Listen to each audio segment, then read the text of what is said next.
మళ్ళీ యుద్ధానికి సిద్ధమంటుంది. భారత్తో మళ్ళీ యుద్ధం జరిగే ఛాన్స్ ఉందంటూ మరోసారి పాకిస్తాన్ రక్షణ మంత్రి రెచ్చగొట్టే వ్యాఖ్యలు చేశారు. భారత్తో మళ్ళీ యుద్ధం తప్పదని పాక్ రక్షణ మంత్రి ఖవాజా వ్యాఖ్యానించారు. ఎప్పటికైనా యుద్ధం ఉంటుందంటూ ఓ ఇంటర్వ్యూలో రక్షణ మంత్రి చెప్పుకొచ్చారు. ఈసారి భారత్తో యుద్ధం వస్తే కనుక తప్పకుండా దెబ్బ కొడతామంటూ కామెంట్స్ చేస్తున్నారు. కొన్ని రోజులుగా రెండు దేశాల మధ్య ఉద్రిక్త పరిస్థితులు చోటు చేసుకుంటున్నాయి. తాజాగా పాకిస్తాన్కు భారత ఆర్మీ చీఫ్ తీవ్ర స్థాయిలో హెచ్చరికలు పంపారు. ఉగ్రవాదాన్ని పెంచి పోషిస్తే పాకిస్తాన్ను ప్రపంచ పటంలో లేకుండా చేస్తామంటూ హెచ్చరించారు. అయినా పాకిస్తాన్ బుద్ధి మార్చుకోలేదు. మరోవైపు తాజాగా పాకిస్తాన్ అమెరికా మధ్య క్షిపణుల సరఫరా ఒప్పందం కూడా కుదిరింది. AIM-120 క్షిపణుల సరఫరాకు అమెరికాతో ఒప్పందం కుదిరింది. ఒప్పందం కుదిరిన తర్వాత పాకిస్తాన్ ఈ బలుపు వ్యాఖ్యలు చేస్తోంది. ఇక మొన్న సర్క్రీక్ ఆక్రమణకు పాల్పడబోతున్నటువంటి పాకిస్తాన్ సైన్యాన్ని ఉద్దేశించి మన ఆర్మీ చీఫ్ జనరల్ ద్వివేది తీవ్ర వ్యాఖ్యలు చేశారు.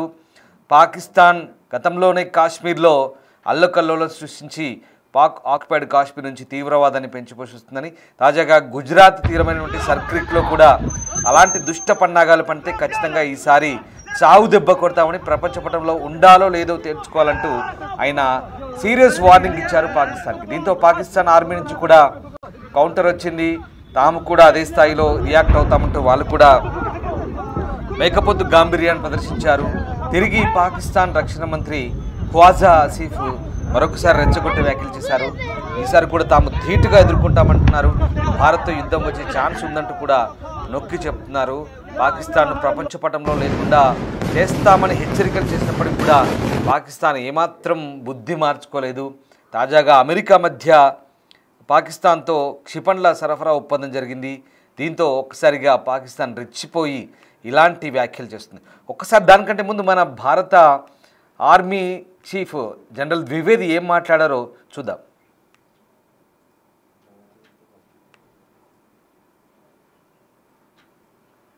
बोलते हैं यानी कि उसका देश जो टेररिज्म की इस बार भारत देश पूरी तैयारी के साथ है और इस बार वो संयम नहीं रखेगा जो सिंदूर 1.0 में हमने संयम रखा था। इस बार हम आगे की कार्रवाई करेंगे और कुछ ऐसी कार्रवाई करेंगे कि हो सकता है पाकिस्तान को सोचना पड़े कि उसे इतिहास में भूगोल में रहना है कि नहीं रहना।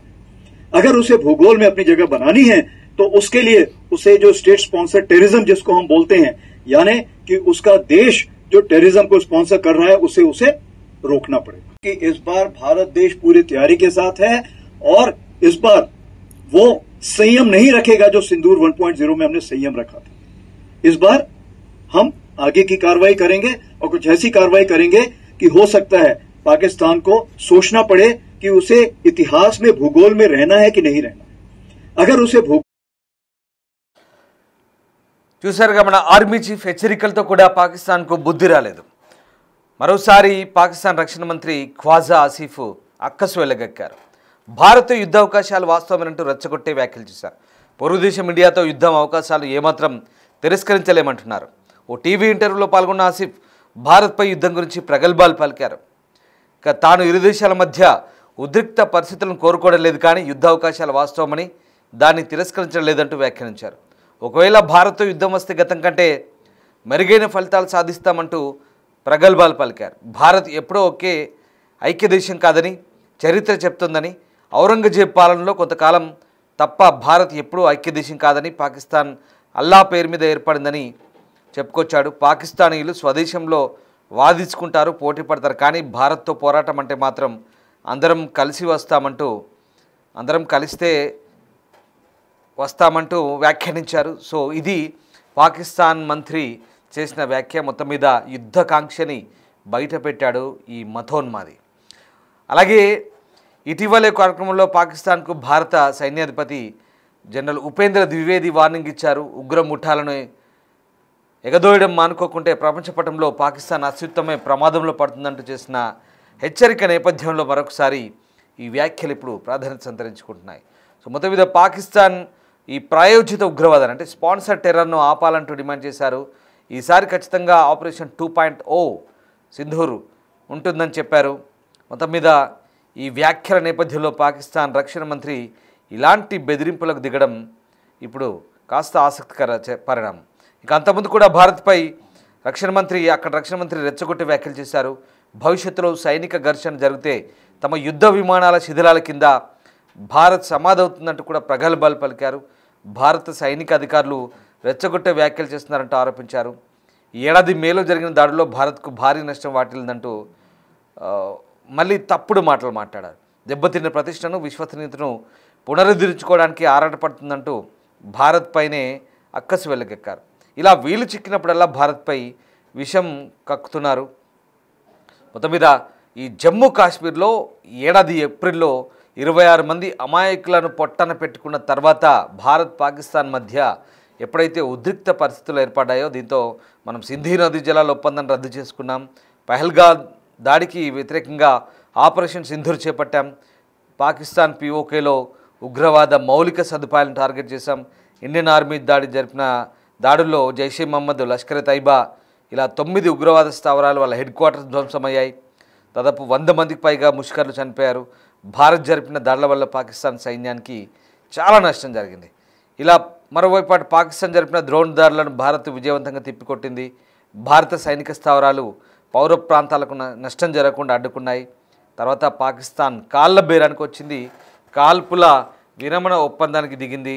భారత్ పాక్ మధ్య యుద్ధం ముగిసింది. కానీ ఇప్పటి వరకు ఏ ఒక్క యుద్ధంలో కూడా పాకిస్తాన్ భారత్పై గెలవలేదు. ఏ ఒక్క యుద్ధంలో కూడా గెలవలేదు.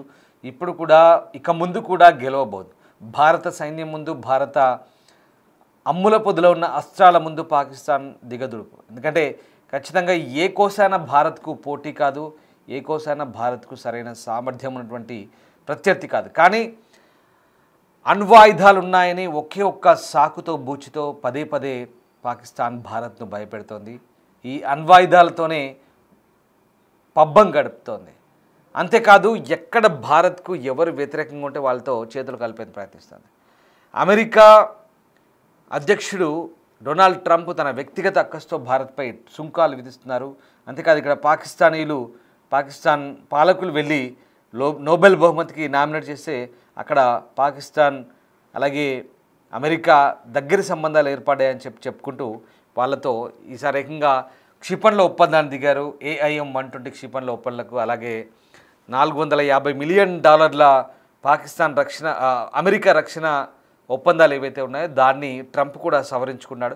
సో ఆ రకంగా ట్రంప్ చేస్తుంది బిజినెస్ మాత్రమే. కానీ పాకిస్తాన్ ఇక్కడ దాన్ని అనుకూలంగా మార్చుకోవడానికి ప్రయత్నం చేస్తుంది. బలుపు మాటలు మాట్లాడుతుంది.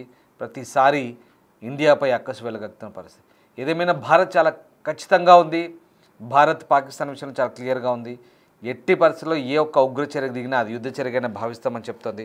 సో మొత్తం మీద భారత్ సైన్యాన్ని దెబ్బకొట్టామంటూ ప్రగల్భాలు పలికిన పాకిస్తాన్కు మొన్న గట్టి బుద్ధి చెప్పాం ఆపరేషన్ 1.0లో. ఆపరేషన్ సింధూర్ 2.0లో ఇప్పుడు మళ్ళీ ఖచ్చితంగా మరొకసారి మీ గతి ఏమవుతుందో చూడంటూ మనం చేసిన హెచ్చరికల నేపథ్యంలో మేకపోతు గాంభీర్యాన్ని ప్రదర్శిస్తున్నారు. తాజా హెచ్చరికలు జారీ చేస్తున్నారు. పాకిస్తాన్ పాలకులు చేస్తున్న ఈ హెచ్చరికలను మన ప్రభుత్వం కూడా చాలా సీరియస్గానే తీసుకుంటుంది. ఎప్పటికప్పుడు పరిస్థితిని నిశితంగా గమనిస్తోంది. సో మొత్తం మీద భారత ప్రభుత్వం ఎప్పటికప్పుడు అప్రమత్తంగా ఉంటూ పాకిస్తాన్ పాలకుల చేస్తున్నటువంటి వ్యాఖ్యలను వాళ్ళ సన్నాహాలను ఎప్పటికప్పుడు భారత ప్రభుత్వం దానికి తగ్గట్టుగా మన బలాన్ని పెంచుకుంటూ బుద్ధి చెప్పేందుకు రంగం సిద్ధం చేస్తుంది.